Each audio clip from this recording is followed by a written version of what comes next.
حضرت جابر بن عبداللہ رضی اللہ تعالیٰ عنہ حدیث بیان کرتے ہیں کہ ایک موقع پر حضور نبی کریم صلی اللہ علیہ وسلم نے ہم سے خطاب فرمایا، صحابہ سے کیا خطاب فرمایا؟ فرمایا یا ایھا الناس، اے لوگو، من ابغضنا اہل البیت، فرمایا کہ جو ہم اہل بیت سے بغض رکھے گا، حشرہ اللہ یوم القیامت یہودیہ، اللہ اس شخص کا حشر قیامت کے یہودیوں کے ساتھ کرے گا۔ جو اہل بیت سے بغض رکھتا ہے، دشمنی رکھتا ہے، وہ یہودیوں کے ساتھ اٹھایا جائے گا۔ فقلت یا رسول اللہ وإن صام وصلى، حضرت جابر بن عبداللہ کہتے ہیں میں نے پوچھا یا رسول اللہ صلی اللہ علیہ وسلم، اگر وہ نماز بھی پڑھتا ہو، روزہ بھی رکھتا ہو، کیا پھر بھی یہودیوں کے ساتھ ہوگا؟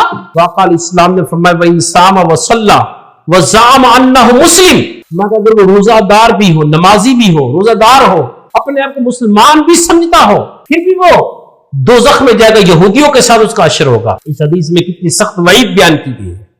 اس حدیث کو امام طبرانی نے المعجم الاوسط میں لیا ہے، امام ذہبی نے میزان الاعتدال میں لیا ہے، امام حیثمی نے مجمع الزوائد میں لیا ہے۔